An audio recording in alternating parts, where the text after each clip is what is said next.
Sister Jamaica. Leading the forefront with the Prime Minister has been the chair of the government's inter-ministerial committee, and that is the Minister of Foreign and CARICOM Affairs. So this evening we are joined by the Minister of Foreign and CARICOM Affairs to address you on the steps that have been taken and will be taken to continue the government's efforts to help our CARICOM sister, and he's ably supported by the Minister of Rural and Local Development, Minister I.A.N, who is also the chair of the subcommittee of that interministerial committee, and she will also update you on the government's progress as it relates to working with the general public. So, ladies and gentlemen, members of the media, let me welcome the Minister of Foreign and CARICOM Affairs, the Honourable Sean Sobers, to address you this evening.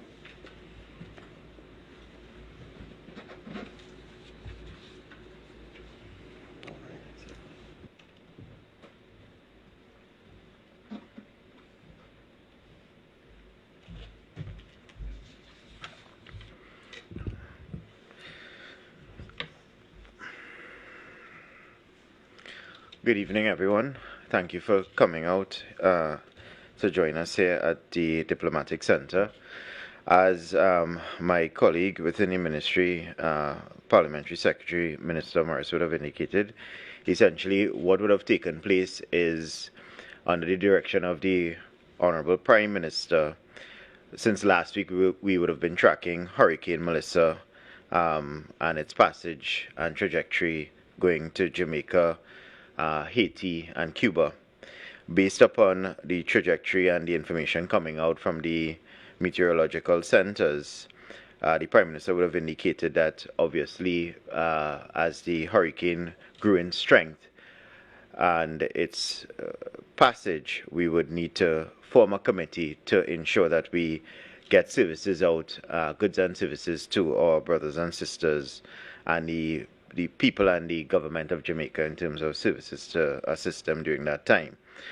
Pursuant to that, on the 27th of October, which is Monday, at the Ministry of Foreign and CARICOM Affairs, based upon the instruction of the Prime Minister, we would have held a meeting with several different agencies which began the kickoff of the Interministerial Committee. That committee essentially comprises, it is led by the Office of the Prime Minister.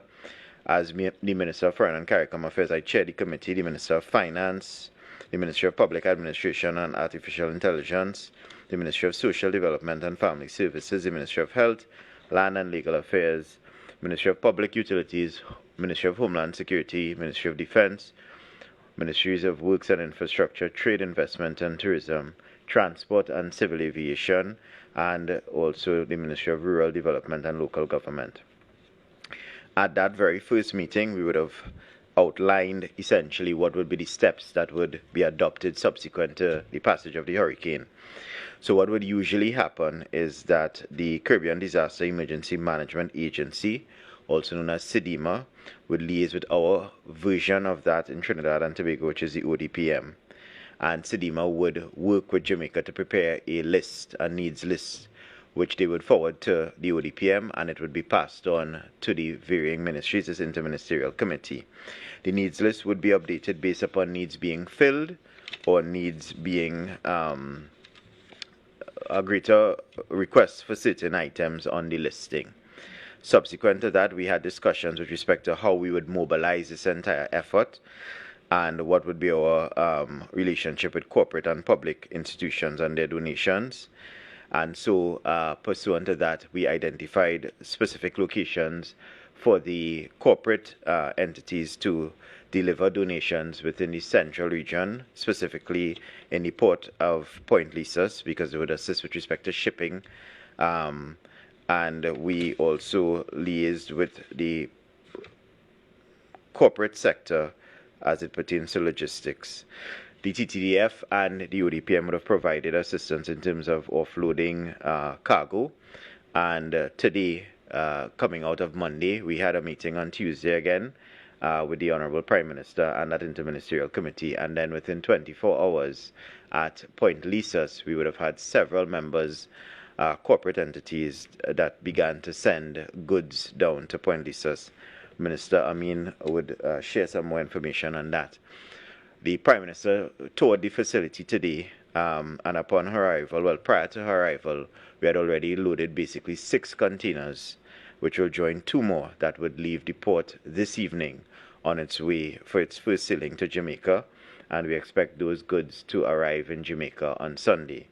I have been in constant communication with the Minister of Foreign and Trade in Jamaica, Minister Camilla Johnson, and also Minister Dana Dixon, who is the Minister of Education and Information, who are also part of our ministerial team, interministerial team, mirroring what we are doing here in Trinidad, obviously on the ground in Jamaica.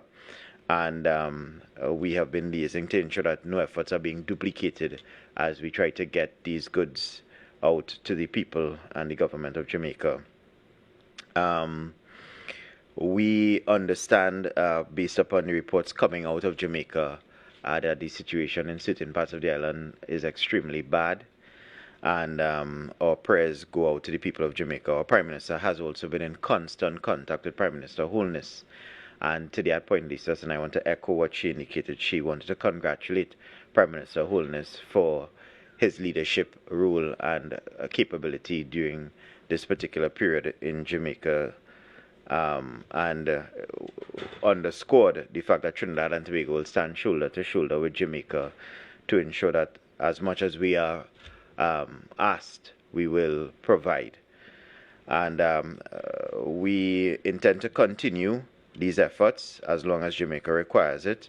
If I'm not mistaken, we've also liaised with some aspects of Southcom so that they will provide us with some assistance to move personnel to Jamaica as well too, and heavy equipment as required, such as generators and water tanks, and an advanced team from ODPM and the TTDF would be leaving to go to Jamaica, I believe, on Saturday morning.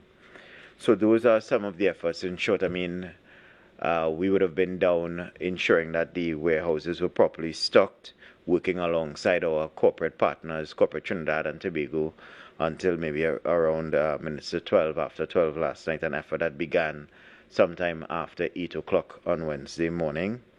And we are quite happy with the progress that we've made as a government. The Prime Minister was also very pleased, and in terms of our conversations with the High Commission here for Jamaica locally, and with the Minister of Foreign Affairs and the Minister of Education and Information in Jamaica, they're also very pleased with the efforts that Trinidad and Tobago has adopted in furtherance of these relief efforts. And so I will now hand over to Minister I.A.N, who will give a breakdown as to some more information that the public can avail itself of if they want to also participate and get involved in the relief efforts and exercises that the government is currently spearheading.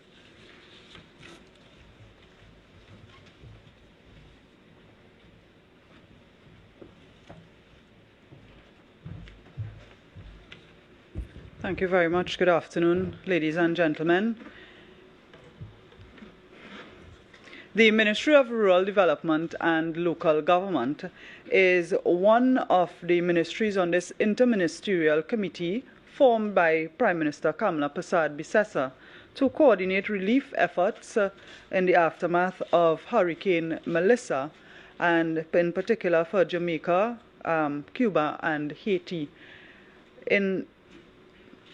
In furtherance of ensuring that supplies reach to our brothers and sisters in those areas devastated by this hurricane, we have made several collection points available to members of the public, NGOs, and civil organizations, and they are invited to drop off relief items and supplies at any of the 14 municipal corporations within Trinidad. We have provided a list of the offices of the municipal corporations to make it easier for people in all parts of the country to contribute. In some regional corporations, councillors have indicated that they will also use their offices as collection points and take it to the regional corporation. These items will then be collected, packaged, and shipped to Jamaica. Our disaster management units have provided lists of the items, and I will share with you some categories of items that we have listed to make it easier for the public and those who want to give. You can contribute hygiene products, personal health supplies, household and safety essentials, consumables, food, clothing and textiles, including blankets, but we ask that we do not provide used clothing at this time. We also have we try to make it easy for persons to drop off their items and for the regional corporation and the disaster management units to keep account of what comes in.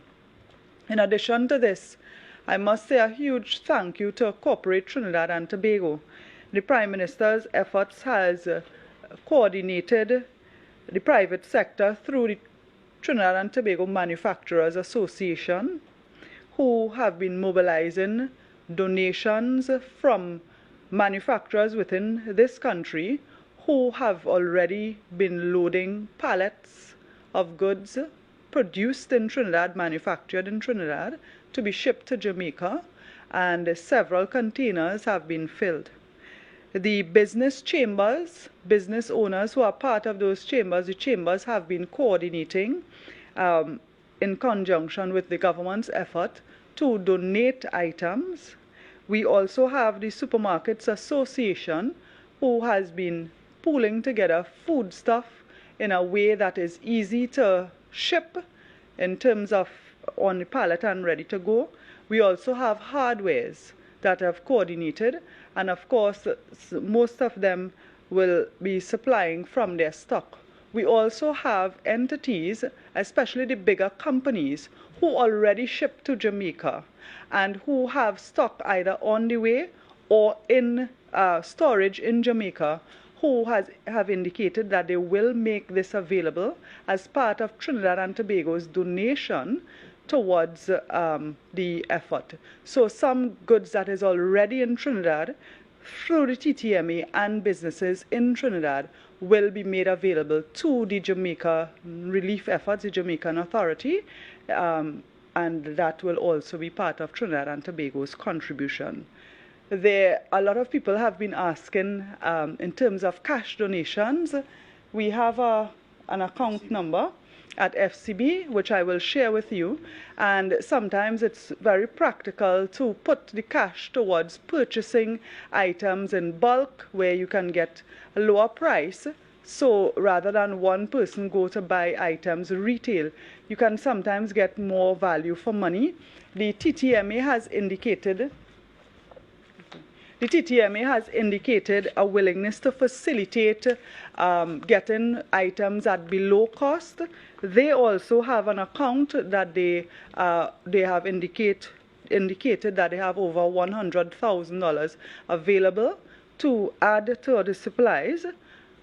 But all citizens, entities, NGOs, and businesses can also make cash donations to the First Citizens Bank, Trinidad and Tobago National Disaster Relief Fund, and the account number is 315-4684. Donations can be made at any branch of FCB, but it can also be online as well. You can do an online transfer. And of course, these funds will be utilized to make more supplies available.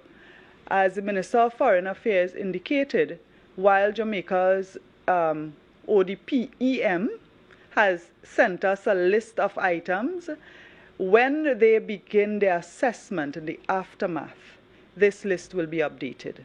And when they have a better appreciation of the damage, the need, the human situation, they will advise us if they need more things. We in Trinidad have had our share of disasters, and from my own experience, I know they will have to consider things like field medical tents, getting supplies to areas that may not have access, road access, where communications have fallen down. And while we are hoping for the best, we must prepare for the worst. And so when it comes to the aftermath, they will do their assessment of infrastructural damage, including damage to roadway that may hinder the delivery of relief items, damage to public utilities such as water, electricity, particularly where electricity lines being down can pose a danger to the public, damage to communication infrastructure that may leave people with a sense of anxiety because they cannot be in contact with those in affected areas. Even now in Trinidad and Tobago, there are those with relatives in Jamaica and they have not had communication with them. We know that there is naturally a sense of unease. However, based on our relationship with the Minister of Foreign Affairs, Foreign and CARICOM Affairs in Trinidad and Tobago, Honorable Sean Sobers, and his counterpart in Jamaica, we have many open lines of communication. And thus far, we have been getting by very well, and I expect that this will continue to reap reward in the aftermath. So with that, I thank you, and I'm open to questions. Thank you very much, Minister I.A.N. and Mr. Sobers. We now have members of the media to ask your questions. All right, so I think prior.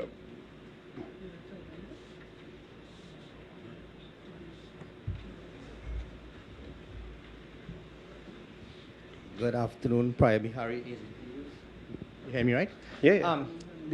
Before I begin, there are two journalists outside from AFP Wire Service. Are they being barred from coming to this press conference? Is there any reason why? Firstly, I don't think anybody will be barred because we are not aware of the situation. Secondly, this is the diplomatic center, Prior, right. And people, once they provide their credentials, they will be allowed in. And thirdly, Prior, thirdly, let me answer. Just to put to rest any insinuation that we are running from international media, this government in the past week has subjected itself to international media. At Minister Sobers' press conference at his office on Sunday, Jim from Bloomberg was there in his conference room. In the parliament, in front of the parliament, international journalists were there and they spoke to us. So the government is not running, if you would like to say, from international. Let me just beat that on one time.